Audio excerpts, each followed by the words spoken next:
안녕하세요, 문혁입니다. 위대한 유산은 주님께서 주신 믿음의 유산을 기억하면서 다음 세대를 세우는 CTS 유산 기부에 대해 소개하고 있습니다. 오늘도 은혜를 나눠주실 분들을 소개합니다. 한국교회 큰 어른이시고 연동교회 원로 목사이시고 또 위대한 유산의 국민 목사이신 이성희 목사님 나와주셨습니다. 안녕하셨어요. 안녕하세요. 반갑습니다. 예, 여러분들에게 위대하게 사는 법을 인도해 주려고 나온 목사입니다. 와, 너무 멋진데요, 말씀이. 우리 다음 분 또 뭐라고 말씀하실까요? 드라마에서 국민 며느리, 위대한 유산에서는 국민 집사, 탤런트 이시은 집사님 어서 나오세요. 네, 안녕하세요. 이시은입니다. 네, 하나님의 이 위대한 프로젝트에 함께 해주셔서 너무 감사하고요. 오늘도 기쁨으로 함께 하겠습니다. 네, 기쁨으로 함께 하겠습니다. CTS 유산기부에 대해서 다양하게 상담해 주실 분입니다. 자, 현재 서울시 고문 변호사시고 위대한 유산의 국민 변호사 최진영 집사님 나와주셨습니다. 어서 오세요. 반갑습니다. 가을에는 기도하게 하소서. 네, 묵상과 결실의 계절, 가을이 온 것 같습니다. 네. 삶 속에 이 결실이 충만하고 또 신앙의 열매가 맺히는 이 가을 되기를 마음 깊이 기도합니다. 아니 오늘 세 분 왜 그러시지? 초반부터 너무 멋지신데. 너무 멋지신데요. 네, 열매 맺는. 네, 이렇게 웃으면서 시작하니까 참 좋은데요. 지난 시간에는 우리가 두 번에 걸쳐서 천국을 어떻게 준비해야 하는지 웨일 다잉을 함께 경험하면서 얘기를 나눠봤었잖아요. 그때 좀 다소 겸허하고 좀 엄숙한 분위기였었잖아요. 자, 오늘은 다시 제 자리로 돌아왔습니다. 자, 선교사님들께서 남기신 위대한 유산을 만나볼 텐데요. 생각해 보면은 그 선교사님들은 선교가 바로 웨일 다잉이 아니었을까 하는 생각이 드는데 맞나요, 목사님? 그렇죠. 선교라고 하는 것은 다행이죠. 네. 다시 말하면 우리가 죽을 각오 없이는 선교가 안 되거든요. 네. 우리가 복음을 전한다라고 하는 것은 죽을 각오를 해야 가능해요. 그래서 우리 선교사들이 이곳까지 왔다라고 하는 것은 정말 웨일 다잉 하려고 와서 그 네. 웨일 빙 했고 네. 또 우리가 그 일을 통해서 우리가 예수 믿게 된 것이 얼마나 네. 감사한지 모릅니다. 네, 예. 네, 정말 감사합니다. 자, 그러면 오늘은 과연 어떤 선교사님의 위대한 유산을 만나볼까요, 목사님? 오늘 우리가 함께 공부하면서 또 우리가 감동을 받고 또 우리 위대한 유산 이끌어갈 선교사님은 사무엘 모 선교사님, 사무엘 모 삼열 선교사라고 하는 이름을 가지고 예, 있는 예, 예. 선교사님이셔요. 이분이 굉장히 이런 시간에 한국의 땅에 들어왔어요. 네. 1892년이니까 와. 굉장히 일찍 들어왔죠. 와. 들어와가지고 이분이 특별히 이제 백정을 이렇게 선교를 많이 하게 됐는데 그 백정 선교를 하게 된 동기가 있더라고요. 백정. 예, 백정 네. 선교를 하게 된 동기가 있는데 그 봉주리라고 하는 학생. 봉주리. 네. 봉주르가 이제 굿모닝이잖아요. 네. 봉주리라고 하는 학생이 선교사님이 세우신 그 교회, 네. 지금으로 말하면은 지금 저 조선 호텔 쪽에 그 자리더라고요. 그 이제 거기 교회를 세웠는데 거기서 예수 학당이라고 하는 말하자면 학생들을 가르치는 곳이 있었는데 그 학생이 그 백정의 아들이었었어요. 네. 근데 그 백정의 아들이 그 아버지가 박신대, 그때 네. 이름도 없었잖아요. 네. 그 박신대가 그 아버지가 아팠어요. 네. 아파가지고 우리가 지난번에 했던 재중원 세운 그 에비슨 박사에 가서 그 병을 고쳐줍니다. 네. 고쳐주고 네. 이분이 그런 연고로 굉장히 가난한 사람들 또 백정들 우리 쉽게 말하면은 반차 제도에서 얼마나 천대를 받았습니까? 네. 이분들을 위해서 수고를 많이 하시다가 1966년에 세상을 떠나게 되는데 지금 우리 서울에 있는 양화진에 가면은 네. 그분의 묘소가 있습니다. 모 삼열 선교사이십니다. 예, 백정. 백정이라 하면 우리 같은 민족인 조선 사람들조차도 인간 취급을 안 했잖아요. 맞아요. 소 잡고 돼지 잡고 짐승들 잡는다고. 자, 그러한 백정들을 사무엘 무어 선교사님께서 귀하게 섬겨주셨다고 합니다.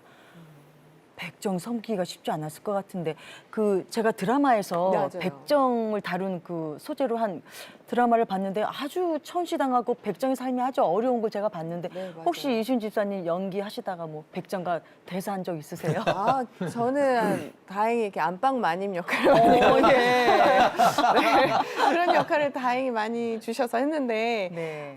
사실 저도 이제 뭐 드라마에서 많이 봤지 제가 백정이라는 그 사람들이 그 당시에 어떤 취급을 받았을까 상상이 안 가요, 사실은. 그런데 아마 굉장히 천민 중에 천민이었잖아요. 네, 네, 그렇게 네. 그 천민을 정말 낮은 자세로 섬겨주신 선교사님 정말 너무 대단하다는 생각이 들어요. 좀 지저분했을 텐데 그쵸? 위생상 거기 위생 가기가 상태도 그랬고 몸에서 냄새 같은 것도 나고 이제 네. 아무래도 뭐 가축을 다루다 보니까 몸에 피도 많이 그렇겠죠. 묻고 좀 예. 그런 상태였을 텐데 네네.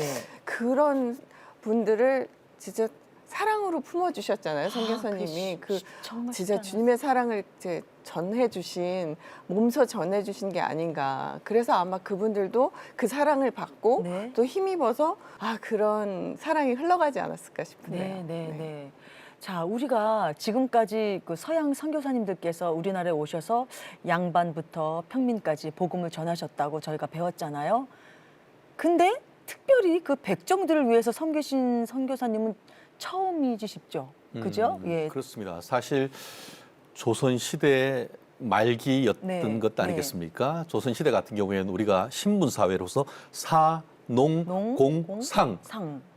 근데 거기 네. 네 군데도 들지 않는 분들이 네. 천민인 것이죠. 네. 얘기하신 것처럼 백정, 갑바치, 또 사회적으로 우리가 그 마이너라고 할 수 있는 뭐 여성, 노인, 어린이 네. 이런 분들에게 이제 관심을 가졌다라는 점에서 어떻게 보면 인권의 선구자다 이렇게 네. 지금 평가를 할 수 있지 않을까 싶습니다. 네.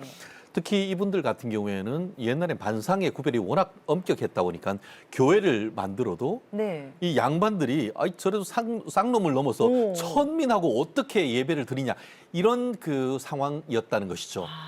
그런데 이제 이 선교사님이 오시고 예배를 드리고 하면서 같은 자리에서 예배를 드릴 수 있도록 하고 이 백정들에게 그 당시에 했던 갓을 쓸 수 있도록 했던 그런 어떻게 보면 인권에 있어서 차별을 철폐했던 그런 위대한 역사가 그곳에 네. 있었다라고 얘기를 할 수 있는데요. 지금 얘기를 들어보면은 뭐 사실 그때 들어오신 때가 그 노예 해방된 게 미국에서 그렇게 오래된 게 사실은 아니에요. 이게 1800년대 초반이었으니까 네네. 마치 링컨이 노예 해방했는 것처럼 네. 그와 같은 역사가 이제 대한민국 조선에 있었던 그런 네. 내용이다라고 생각을 하면은 이게 짜릿한 전율이 있고 있는데 이분 같은 경우에 특히 이제 보면은 나중에 우리 들어보셨죠? 만민공동회. 네, 만민공동 어떻게 보면 우리나라 근대화의 초석이 돼서 거기에 민주주의의 초석이 됐는데 거기 와서 이게 리더로서 이제 네. 연설도 하고 했던 네네. 결국 예수님을 만나니까 네. 이 천민이라고 할 수 있는 백정이 우리 민족의 리더가 되는 그런 엄청난 역사가 있었던 걸 생각하면은 네.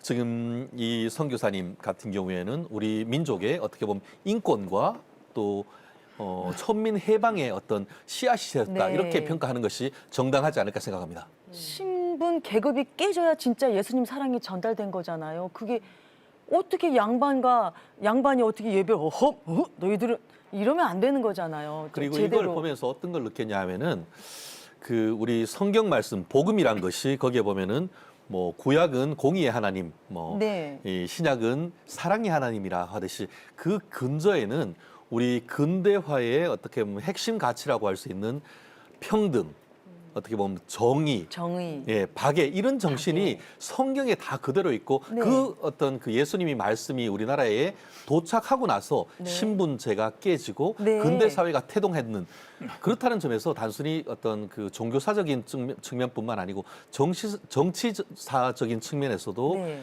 이 선교사님들과 그 성경 말씀이 얼마나 큰 역할을 했는지를 알 수 있는 것이 이런 케이스 사례가 아닌가 생각을 합니다. 복음이 제대로 들어온 겁니다. 그렇죠. 조선 땅에 제대로. 자, 천민 중에 천민인 백정들의 아버지이신 사무엘 무어 선교사님께서 우리에게 남겨주신 위대한 유산을 지금부터 만나보시겠습니다. 함께 보시죠. 철저하게 신분으로 나눠진 계급사회 조선. 양반이 아니라면 그 어떤 계급도 사람 대접을 받지 못하던 시대. 그런 세상에서 천민 중에 천민, 백정은 어땠을까요?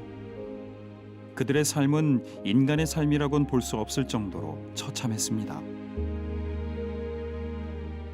그런 백정들에게 힘이 되어준 사람, 바로 사무엘 무어, 한국 이름 모삼열 선교사입니다. 1892년 32살의 나이에 조선에 온 사무엘 무어 선교사. 가장 낮은 곳에 임한 예수님처럼 그 또한 가장 낮은 곳에서 한결같이 백정들을 대했는데요. 백정들의 아버지, 사람들은 그를 그렇게 불렀습니다. 무어 선교사가 도성 밖 민중들을 위해 세운 동막교회. 이곳에서 그의 섬김을 들을 수 있었는데요. 이 땅의 가난한 사람들 모두 이 억압받고 있는 땅에 대한 그런 사랑이 특별하셨고요. 그 중에서도 이제 백정 계급은 그 당시에 사람 대접을 못 받았죠. 특별하게 발음을 그들만의 독특한 발음으로 발음을 해야 됐고요. 소리도 제한한 거죠. 걸음걸이도 사람의 걸음걸이가 아니고 무슨 짐승이 걸어가는 것도 껑충껑충 그렇게 걸어가고 혹은 뭐 낙이나 말 같은 짐승을 탈 수도 없을 뿐만 아니라 시집을 가거나 장가를 갈 때도 소달구지에 그저 실어가지고 그때 한 번 가마도 못하고 뭐 이런 정도로 억압받던 그런 사람들이었어요. 자국민조차 꺼리던 백정들에게 거리낌 없이 다가간 무어 선교사. 그는 약자들의 곁에 있고 싶다며 위험할 수도 있는 가난한 조선인 마을에서 거주했습니다. 그리고 기회가 되는 대로 열정적으로 복음을 전했습니다. 이분은요, 그 당시에 초가집에서 살고 고추장과 된장을 먹는 유일한 선교사였어요. 그리고 또한 가장 짧은 기간에 조선말을 습득을 한 유창하게. 그리고 또한 그 당시에 알려진 사람으로서 아무 원고 없이 통역을 할 수 있는 유일한 선교사였어요. 이분은요. 한국어가 유창한 무어 선교사였지만 막상 교단 선교부 한국어 시험에는 낙제를 했는데요. 백정들에게 배운 욕설과 상스러운 표현 때문이었습니다. 그만큼 무어 선교사는 백정들과 친밀한 사이였는데요. 직접적인 선교 활동이 금지됐던 시대였지만 그는 당당히 돛담배를 구입해 기쁜 소식호로 이름 짓고 전국을 다니며 복음을 전했습니다.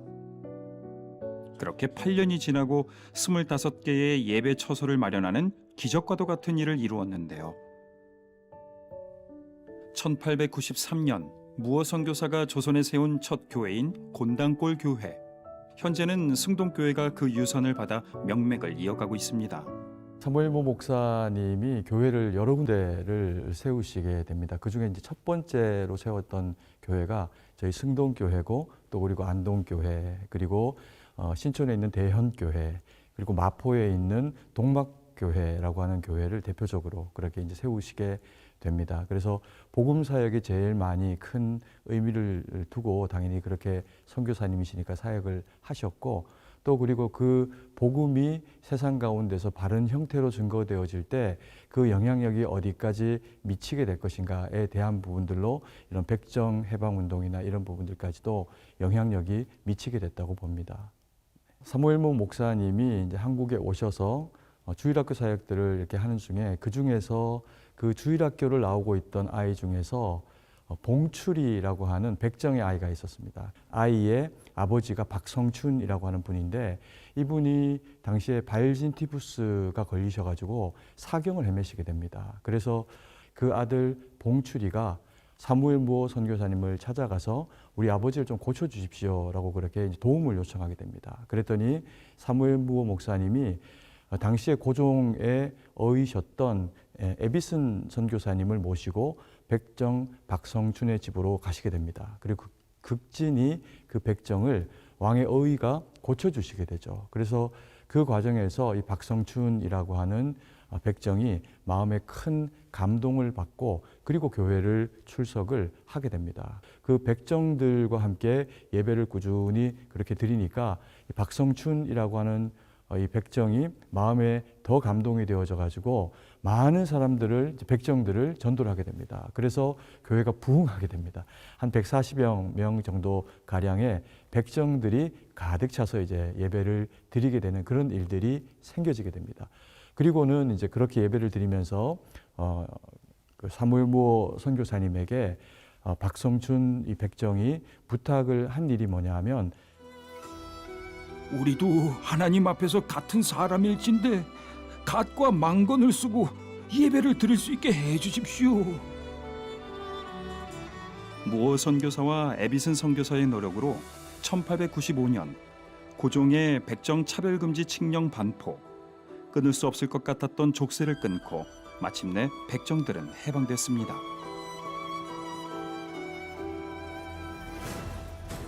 링컨 대통령의 노예 해방 선언을 들은 흑인들의 기쁨도 가 쓰는 것을 허락받은 조선 백정들의 기쁨만큼 크지는 못했을 것입니다. 그 일을 계기로 해서 백정들이 갓을 쓰고 또 그리고 망건을 하고 머리를 올릴 수 있게 되는 그런 이제 기회를 가지게 된 겁니다. 천안 백정이 민족을 대표하는 독립운동가가 된 놀라운 역사. 그 역사를 이룬 것은 복음이었습니다. 백정 박성춘의 아들 박서양 또한 독립운동가였습니다.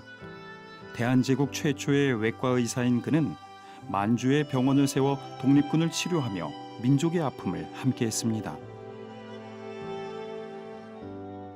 그 복음을 받은 한 사람이 나라를 바꿀 수 있고 또 그리고 그 민족 가운데서 영향력을 발휘할 수 있는 그 일들을 우리가 사무엘 무어 목사님이라고 하는 분을 통해서 우리가 발견하고 바라볼 수가 있는 거죠. 그래서 우리 선교사님이 저희 가운데 복음을 주신 것도 너무 귀한 일이지만 또 이런 한 사람이 가지게 된 그 복음에 대한 그 가치와 힘이 얼마나 위대하고 또 우리들 스스로가 그것을 받게 됐을 때 우리에게도 이 일들이 얼마나 능력 있게 펼쳐지게 되는가에 대한 그런 그 영적 자각을 일으켜 주신 분이라고 생각이 됩니다. 1900년 7칸 초가집에서 시작된 동막교회. 무어 선교사가 이 땅에 남긴 위대한 유산들을 기억하며 곳곳에서 그를 기념하고 있었는데요. 무어 선교사가 남겨준 복음 전파의 사명. 그 뜻을 이어받아 지금까지도 주어진 사명을 감당하고 있습니다. 이런 일화를 얘기를 하세요. 강원도에 탄광, 물론 탄주는 그 일본 사람이겠지 그때는. 광부들은 조선 사람들이에요. 근데 이게 그 주인과 그리고 이제 노사 관계에 말하자면 억울한 일을 당했을 거 아니에요.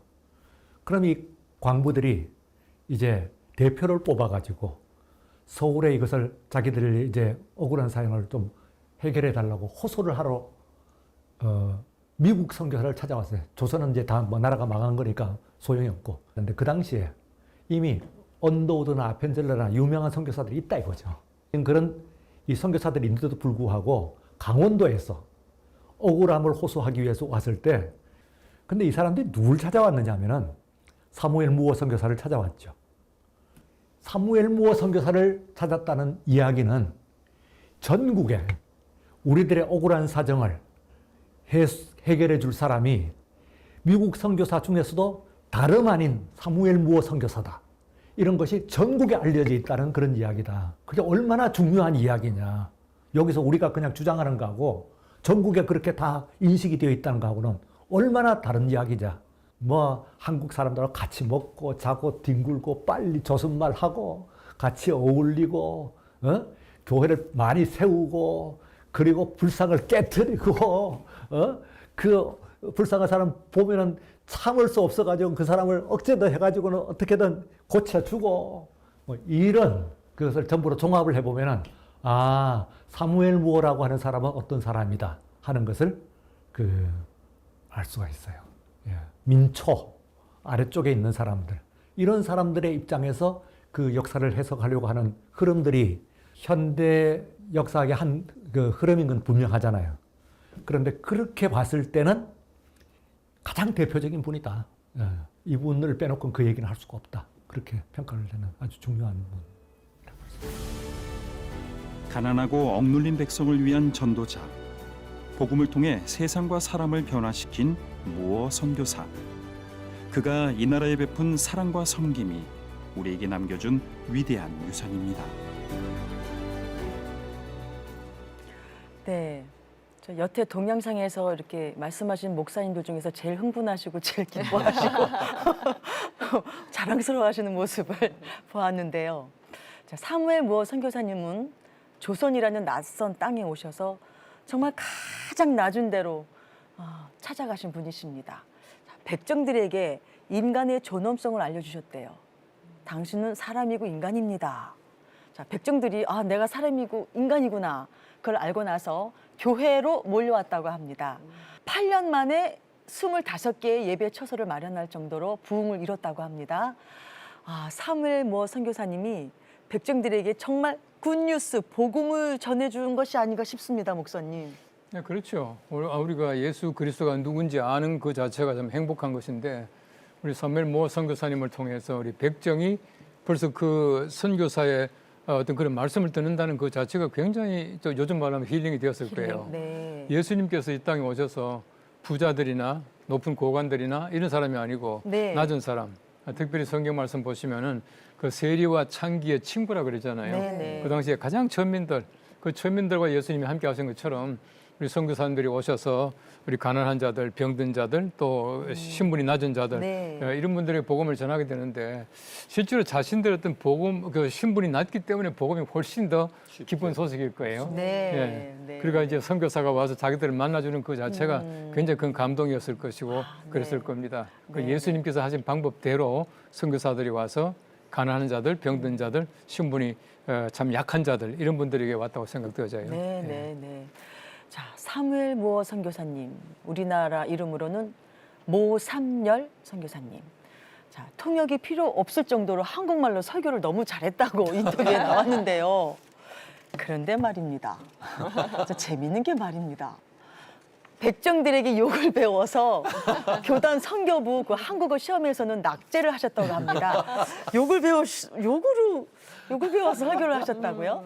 자, 백정들 아니 그 욕을 배우셨다는 건 정도는 네. 정말 친하지 않으면 배울 수 없는 그쵸? 거죠. 네. 예, 저희도 아이들의 뭐 어학연수 같은 걸 이렇게 보내보면요. 네. 아이들이 진짜 욕부터 배우는 수가 있어요. 그 나라의 네. 예, 언어를 참 빨리 습득하더라고요. 그렇게 해서 친구들과 함께 이렇게 어울리다 보면은 네, 그것도 언어를 빨리 습득하시는 방법 중에 하나였지 않았을까 그랬을 생각이 거예요. 들어요. 네. 욕을 하면 친해져요, 서로. 네, 맞아요. 바닥을 보이는 거거든요. 어떤 분들은 보면은 이렇게 저희 나라 말을 배우실 때 보면은 경상도에서 배우시면은 사투리로 그렇죠, 이렇게 그렇죠. 배우시는 분들도 있잖아요. 네, 맞아요. 근데 친근하게 막 서양 사람이 와가지고 사투리로 막 이렇게 친근하게 해주신다. 그럼 진짜 정말 더 친해질 수밖에 없을 것 같아요. 너무 네. 좋은 이해예요. 확 들어오네요, 그렇죠. 사투리가. 그러니까 이렇게 친근하게 해주신 이런 선교사님의 그 따뜻한 품성이 느껴지고 그 얼마나 인격적으로 대해주셨으면서 또 따뜻하게 손잡아주시고 따뜻하게 얘기도 들어주시고 맞아요. 그리고 아까 보니까 멀리서 전국적으로 인싸셨더라고요. 인싸셨어요. 네, 인싸. 핵인싸. 핵인싸. 네. 그래서 이렇게 인기가 많으셔가지고 모든 분들이 억울함을 가지고 찾아오실 정도로 그렇게 성품이 좋으셨지 않았을까 네, 기대합니다. 네. 쉽지 않을 것 네. 같잖아요, 목사님. 어느 선교지에 가서 네. 사실 그 나라 말을 익숙하게 잘한다라고 하는 것은 굉장히 장점이거든요. 네. 장점이고 우리 한국 선교사가 외국에 나가서 그 나라 말로 설교할 수 있다고 하는 건 굉장히 어렵습니다. 네, 네, 참 네, 어려운 네. 일인데 오, 완전 그렇게 했다. 또 욕까지 잘했다니까 참 친근감이 들고요. 친근감이 들고. 네. 제가 지난번에 한번 잠깐 말씀드린 것 같은데 그 전주의 그 예수병원에 그 설대위 선교사 데비 실이라고 하는 분인데 네. 이분이 한국에서 오랫동안 그 의료 선교를 하다가 본국으로 돌아갔어요. 미국으로 돌아갔는데 이분이 치매가 온 거예요. 네. 이분이 치매가 왔는데 병원에서 이제 의사들하고 얘기를 해야 되는데 한국말만 했어요. 치매가 와가지고 이거 대단하시네요. 미국 사람이 영어를 다 잊어버린 거예요. 그래서 이분이 미국 가서 치매가 오니까 통역을 세워가지고 얘기를 했대요. 제가 볼 땐 진짜 선교사예요. 예, 영어 잊어버리고 한국말만 기억났다는 건 진짜 야, 선교사예요. 정말 뼛속까지. 예, 그만큼 우리가 언어가 중요한 것인데 참 이게 우리 모삼열 선교사님도 욕 잘하셨어요. 예. 자, 이렇게 해서 저희가 한번 웃었습니다. 자, 사무엘 모 선교사님이 아픈 백정을 고종의 어이한테 직접 치료를 받게 해줬다고 하는데요. 그 백정이 얼마나 감동을 받았을까요? 그 백정은 이름도 없다가 박성춘이라는 이름을 얻었고 또 전도도 그 이후로 많이 했다고 합니다. 사무엘 모 선교사님이 고종에게 요청을 한 게 있었어요. 백정들이 망건과 갓을 쓰고 그리고 예배도 드릴 수 있게 해달라고. 이 요청이 받아들여졌는데 이게 당시에 대단한 일 아니에요, 변호사님? 그렇습니다. 지금 생각하면은 이게 대통령 주치의를 네. 데리고 와가지고 우리한테 이렇게 치료를 해주는 것 아니겠습니까? 지금이야 대통령 하면 뭐 별거 아니다, 뭐 우리 욕도 하지만 네, 욕도 그때는 하죠. 황제 아닙니까? 예, 예, 그런 예. 분을 정말 천민이라고 할 수 있는 백정 그 박 씨에게 가가지고 제중원에 가서 에버슨이라고 하는 임금의 이제 그 의사의 네. 치료를 받게 해줬고 실제 깨끗하게 낫다고 하는 거예요. 어머. 그러면서 이제 그 마음에 이제 복음이 들어갔던 것 같은데요. 지금 이때가 언제냐? 이게 잘 생각해 보면 우리가 역사를 보면은 링컨이 노예 해방한 게 언젠지 아세요? 그게 1863년 노예 해방 선언이 서는 게 네. 19세기 중반이에요. 네. 그로부터 정확하게 31년 뒤인 1894년이 갑오년, 한마디로 김옥균의 갑오 개혁이 있었던 것이거든요. 네, 네. 그 갑오 개혁이 있고 한 그 배경이 결국 이렇게 미국에서 많은 선교사님들이 오시면서 만민 평등 사상 네. 이런 부분이 오면서 아. 이 갑오 개혁 때 천민 철폐가 있었던 것이죠. 네, 네. 근데 천민 철폐라고 했지만 그게 철폐 선언한다고 그게 됩니까? 네. 갑오 개혁이 그냥 뭐 3일 천하로 끝나면서 결국 다시 어떤 조선 시대의 어떤 그런 흐름이 이어지고 있었었는데 네. 이 사무엘 선교사님이 이제 정부에 가서 네. 이제 고정 황제한테 이와 같은 요청을 했고 네. 실제 그것을 받아낸 것이죠. 네, 네. 근데 문제는 그렇게 해서 실제 교회에 갈 때 본인들도 망건을 못 위에 갓을 쓰고 망건을 입고 갔는데 예배를 드리고 하는데 이게 그 양반들이 우리 같이 예배 드릴 수 없다. 이런 식으로 해가지고 네. 따로 막 해달라 그런 식으로 요청을 했음에도 불구하고 이 모삼열 선교사님 같은 경우 아니다. 말 그대로 만민평등. 하나님이 사람을 평등하게 창조했지 맞습니다. 않느냐라고 하는 그걸 관철시켰고 아, 네. 그거에 감동하신 이 백정이라고 할 수 있는 그런 많은 분들이 정말 교회로 많이 몰려들었고 그 네. 결과 서울뿐만 아니고 수원을 비롯한 인근의 경인 지역에 많은 교회를 그렇게 세웠다는 것이죠. 그래서 거기 계신 분들이 마치 링컨이 노예 해방한 것 네. 이상으로 그와 같은 와. 그 옷을 정장을 쉽게 말하면 정장하는 거잖아요. 네, 네. 정장 입고 예배 드린 것에 대해서 너무 기뻐했다는 것이죠. 네, 네. 대단한 프라이드라고 생각이 들어요. 사무엘 선교사님도 한 사람을 섬기는 것으로 위대한 유산을 이렇게 남겨주신 게 아닌가 싶은데 병을 고친 박성춘 장로님은 기독 인권 운동가가 되었고 그의 아들 박서양님은 대한제국 최초의 외과 의사가 되어서 독립운동에 앞장섰다고 합니다. 아우 뿌듯해라.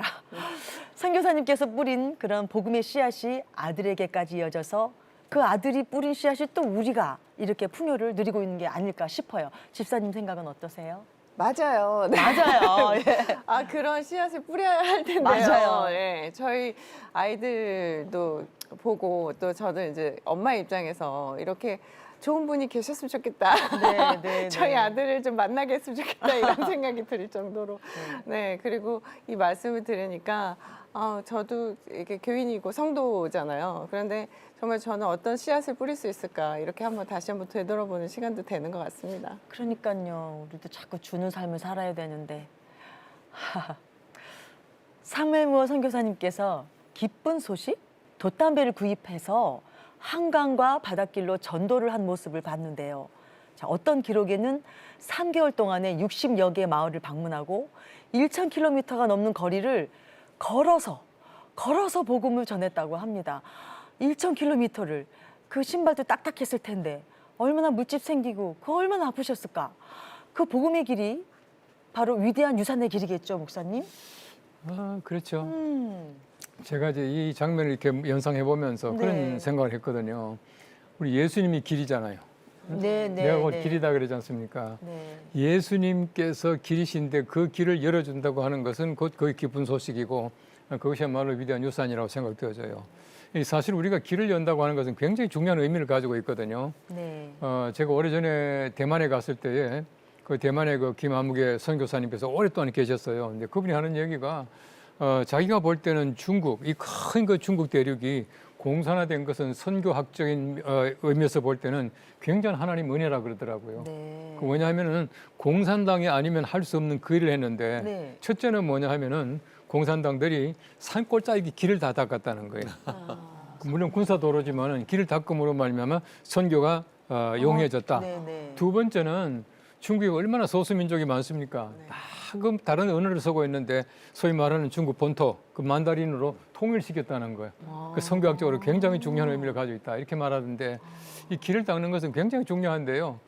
길이라고 하는 것은 어디나 다 있어요. 제가 오늘 네. 저를 보니까 참 재미있는 얘기가 있어요. 리빙스톤이 아프리카에 갔습니다. 아프리카에 갔는데 이제 본국에다가 이제 그 선교 편지를 보내는 거죠. 그 런던 선교회다가 편지를 보내면서 내가 이제 그 오지에다가 내가 교회를 설립하고 사람들을 만납니다. 그렇게 말하니까 네. 선교 본부에 다시 편지가 왔대요. 네. 편지가 와서 뭐라 그러냐면은 오지의 길이 잘 닦여지게 되고 길이 만들어지게 되면 더 많은 선교사를 보내겠습니다. 그랬어요. 네. 그 뭐 선교 단체는 뭐 당연한 거 아니겠습니까? 그때 리빙스톤이 다시 또 편지를 보냅니다. 뭐라고 보냈냐면은 길이 있다고 해서 오는 선교사는 필요하지 않습니다. 어. 길이 없다고 하지만 올 수 있는 선교사를 보내주십시오. 그렇게 말했다는 거예요. 사실 선교는 길 닦는 거거든요. 하늘 길도 열고 또 물길도 물리적인. 열고 땅의 길도 열고 하는 거 아니겠습니까? 그런 면에서 모삼류 선교사가 돛담배를 타고 가면서 그렇게 많은 교회를 개척했다라고 하는 것은 정말 길을 잘 열은 거예요. 그러니까 우리가 육로뿐만 아니라 쉽게 말하면 바다의 길, 뭐 물길 다 열었거든요. 네. 그런 면에서 볼 때 참 훌륭하고 최근에 와서는 그 비행기 네. 그러니까 항공 선교라고 하는 게 있습니다. 비행기 작은 도시 비행기 타고 가는 이런 것도 우리 길 여는 거죠. 참 중요한 선교를 우리 사무엘 모아 선교사님이 잘 하셨다고 생각되어집니다. 예. 길의 의미가 이렇게 새롭게 느껴지는데요. 길의 의미를 이렇게 정의를 해주시니까. 자, 오늘 사무엘 모아 선교사님께서 낮은 데로 직접 내려가셔서 섬기신 모습을 보셨습니다. 그래서 떠오르는 찬양곡이 있어요. 섬김. 우리 다 함께 한번 불러보고 싶습니다.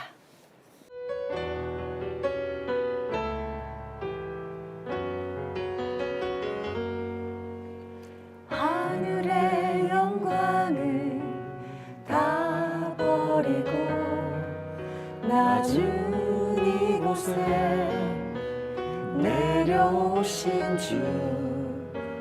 죽기까지 나를 사랑하신 그 사랑 얼마나 큰지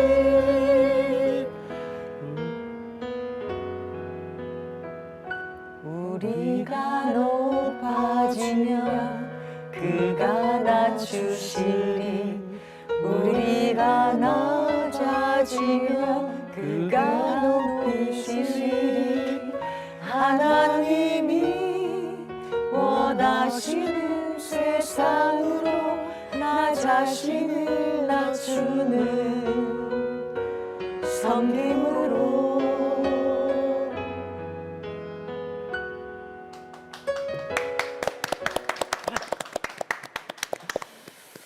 하늘 영광 버리고 자신을 낮춰서 이 땅에 오신 예수님과 그 뒤를 따라가신 사무엘 모어 선교사님의 위대한 유산을 가슴에 새기면서 찬양을 불러봤습니다. 이 은혜가 시청자 여러분들에게도 흘러갔으면 참 좋겠습니다. 자, 이제 위대한 유산에 대해서 궁금증을 풀어드리는 시간입니다. 위대한 유산 Q&A. 시청자분께서 궁금한 점을 문의해 주신 게 있습니다. 이실 집사님 소개해 주세요. 네, 소개해드리겠습니다. 저는요, 자녀도 배우자도 없이 혼자 살고 있는 장로입니다. 주택 한 채와 1억 정도의 예금을 보유하고 있는데 형제 2명이 있습니다. 천국에 가기 전까지 잘 쓰다가 유산 기부를 하고 싶은데요. 네. 형제들에게는 유산을 남겨주고 싶지 않은데요. 제가 천국 간 다음에 형제들도 유류분 청구 소송을 할 수 있나요? 어떻게 하면 형제들에게 재산을 물려주지 않고 유산 기부를 할 수 있을까요? 우리 어떻게 할까요? 변호사님 말씀해 주세요. 자, 배우자도 안 계시고 자녀도 없어요. 근데 여기 한 가지 확인을 해야 될 게 연세가 장로님 정도 되면은 연세가 많으니까 네. 아마 추정컨대 어머니 아버지는 돌아가셨지 않을까 싶은데요. 네, 네. 우리가 상속은 피를 따라 흐른다 이렇게 말씀했잖아요. 네. 그래서 지금 장로님 같은 경우에 본인이 이제 하늘의 부름을 받으면 누가 상속을 받을까? 네. 1순위는 원래 자기 아들, 딸 딸. 플러스 배우자, 네. 부인이 되시는데 지금 같은 경우에는 자녀도 없고 배우자도 없고 그러면 2순위는 이렇게 거꾸로 올라가서 직계 존속, 엄마 아빠가 되는데 어머니와 아버님도 추정컨대 돌아가셨을 것 같고 이제 남은 것이 형제자매. 네. 거기가 삼순위가 되는 것이죠. 네. 삼순위지만 그 형제자매도 지금 보니까 삼형제신데 기본적으로 전부 다 예컨대 이걸 CTS에 이렇게 기부를 했다 네. 하면은 네. 그 사실을 안다 할 경우에는 이 형제자매들이 가만히 안 법적으로 이른바 유류분 청구 소송을 할 수가 있습니다. 있습니다. 그런데 어떠냐 하면은 1순위 상속인이라고 할 수 있는 아들, 딸, 네. 그리고 2순위라고 할 수 있는 엄마, 아빠 네. 같은 경우에는 유류분이 내가 받을 수 있는 법정 상속분의 절반, 2분의 1입니다. 그런데 네. 형제 같은 경우에는 이제 조금 줄어들어요. 네. 유류분이 법정 상속분의 3분의 1로 줄어듭니다. 네. 근데 지금 만약에 이제 이 케이스에서 쉽게 말하면 법대로 하자라고 네, 할 네, 경우에는 어떻게 되냐 하면은 형제가 2명이니까 네. 이제 상속받는 사람이 2명인 것이죠. 네. 2명이면 형제니까 1대1로 받는 건 아니겠습니까? 말씀드렸죠. 유류분은 형제자매일 경우에는 법정 상속분의 얼마? 3분의 1. 그럼 5천만 원 곱하기 3분의 1에 해당은 355, 1,500만 원씩만 주면은 네. 이제 나머지는 네. 이제 그 본인이 임의로 처분하고 네, 네. 이게 그 선교단체나 아니면 CTS에 네. 기부할 수 있는 그런 상황이 되는 것이죠. 아, 예. 그렇기 때문에 아주 간단하게 하면은 두 형제한테 네. 내 재산의 네. 합해서 3분의 1, 그래서. 나머지 3분의 2는 CTS건 교회건 본인이 남기고 싶은 대로 위대한 유산을 남겨드리면 네, 된다. 네, 네, 네. 다만 지금 그 이분의 지금 그 장로님의 명확한 뜻은 네. 물려주고 싶지 형제자매한테 않아 하시잖아요. 사실은 좀 물려주기보다는 내가 선교 사업에 전부 다 쓰고 싶다라는 것인데 네. 그럴 때 할 수 있는 것이 이른바 유언 대용 신탁입니다. 네, 네. 전에 유언 말씀 대용. 많이 네, 드렸죠. 네, 네. 유언 대용 신탁은 네. 내가 죽으면서 유언으로 내가 누구한테 주겠다 이런 네. 걸 하기 전에 유언을 대신해서 네. 내 재산을 금융회사, 은행에 맡겨 놓는 거예요. 이름을 내 이름에서 금융회사 이름으로 맡겨 명의는 맡겨 놓되 내가 살아 있는 동안은 그에 따르는 이자라든가 월세라든가 아니면 내가 사는 것 이런 거는 다 내 뜻대로 하고 이제 죽으면은 그때는 그 내 유언 대용 신탁할 때 이 중에 재산은 CTS에 기부한다. 이렇게 해 놓으면은 그때 돌아가시고 남은 유산이 그대로 이제 그 CTS로 갈 수 있게 하는 이따 우리 이시은 집사님이 얘기하는 전화를 주시면은 네. 상세하게 설명을 드릴 겁니다. 네, 네, 네. 그 위대한 유산을 꾸준히 시청해 주신 분들은 유류분 청구 소송이 뭔지 대강은 아실 텐데요. 목사님도 이 집사님도 뭐 이렇게 소송을 피할 이런 어떤 방법이 있는 거 아세요? 이런 거는 사실 변호사님이 얘기해 주셔야 되잖아요. 근데 그쵸. 저는 이런 방법을 좀 추천드리고 싶어요. 어떤 전도를 열심히 하시는 네, 아주 열심히 전도를 하고 기도를 막 해서 좀 말씀을 같이 나누고요. 그래가지고 우리 같이 유산 기부하자. 내 뜻을 모으자. 그래갖고 네, 삼형제가 너무 좋은 방법이세요. 삼형제가 같이 유산 우리 기부를 하는 걸로. 위대한 유산 여러 번 하다 보니 전부 목사님 같은 나오는데 지금 우리 제작팀에서도 막 박수가 터져 나왔는데요. 그 예를 들어서 변호사님, 네. 예를 들어서 그 두 형제가 있다고 가정할 때에 그 형제들이 상속 포기한다고 하면 끝나는 거죠. 그렇습니다. 예, 그게 제일 좋겠네요. 그럼 그게 제일 예수 믿게 하면 포기하겠네요. 네, 그렇죠. 제일 네, 지혜로운 답을 주셨네요. 변호사보다 훨씬 나았습니다. 제발 그 아멘. 형제분들이 그 형님의 뜻을 그러게요. 좀 알아줬으면 참 맞아요. 좋겠는데 싸우지 않고 네. 그냥 얼마 안 같이 싸웠으면 하겠습니다. 좋겠는데. 이렇게 동참해 네. 주시면 제일 좋을 것 같은데. 자, 두 분의 답변이 참 좋았습니다. 우리 유신 집사님 오늘 아주 안타를 날리셨습니다. 자, 유류분 청구 소송을 피할 수 있는 방법을 한번 우리 최진영 변호사님께서 한번 다시 한번 정리를 해주세요.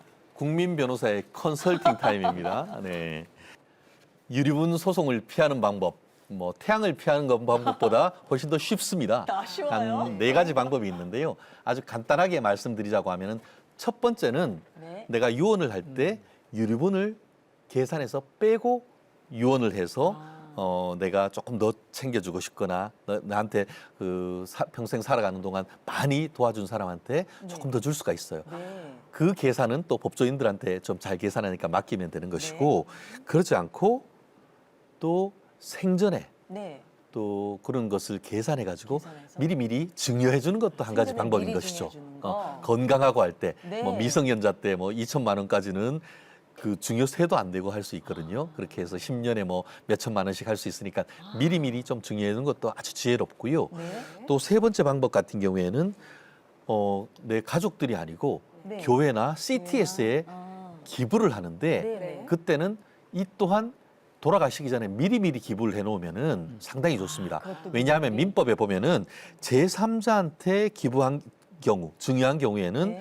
상속 개시 1년 전에 증여한 케이스는 이 유류분 산정하는 재산에서 빼버려요. 네. 그러니까 그거에 대해서는 돈터치 소송 걸어와도 아 이거 1년 전에 이미 증여했기 때문에 이거 소송 대상이 안 돼요 할 수 있는 그런 방법이 아주 지혜롭겠죠. 네, 네. 그리고 마지막으로 아까 말씀드렸던 유언 대용 신탁 네. 이거 같은 경우에는 하급심 판결에 따를 때 유언 대용 신탁 해라는 것은 유류분권자가 달라라고 소송해도 이건 줄 필요 없어라고 지금 판결해 놓은 거기 때문에 네. 실무적으로 특히 자산가들 같은 경우에는 미리미리 이렇게 유언 대용 신탁을 통해 가지고 본인의 재산을 신탁해 놓음으로써 네. 나중에 돌아가신 다음에 어떤 상속 분쟁을 막을 수 있는 아주 지혜로운 방법이 되지 않을까 생각합니다. 중에 변호사님은 뭘 권하고 제가 싶으세요? 별로 재산이 없어서요. 하나님께서 주신 감동이 있으신 분은 언제든지 전화 주세요. CTS 유산기부에 대해서 자세하게 안내해드리겠습니다. 전화번호 026333-1003번입니다. 집사님. 네, 복음을 통해서 한 사람이 변하면 나라를 바꿀 수 있다고 했습니다. 네, 우리 한 사람의 헌신과 섬김이요, 이 땅 이민족의 하나님의 나라를 이루는 씨앗이 될 수 있을 텐데요. CTS 유산기부에 관심이 있는 분들은 주저하지 마시고 전화 주시기 바랍니다. 전화번호 02-6333-1003번입니다. 다시 한번 말씀드릴게요. 02-6333-1003번, 1003번입니다. 지금 여러분의 전화를 기다리고 있습니다. 아주 특별한 내 인생의 선교 후원, CTS 유산기부에 대해서 은혜를 나눠봤습니다. 위대한 유산을 통해서 단 한 사람이라도 다음 세대를 복음으로 세우고 하나님 나라를 확장하는 CTS 유산기부에 동역해 주신다면 오늘 방송은 그 의미가 참으로 클 것 같습니다. 지금까지 함께해 주신 여러분 참 고맙습니다. 오늘도 주님과 함께 CTS와 함께 평안하시길 바랍니다. 감사합니다.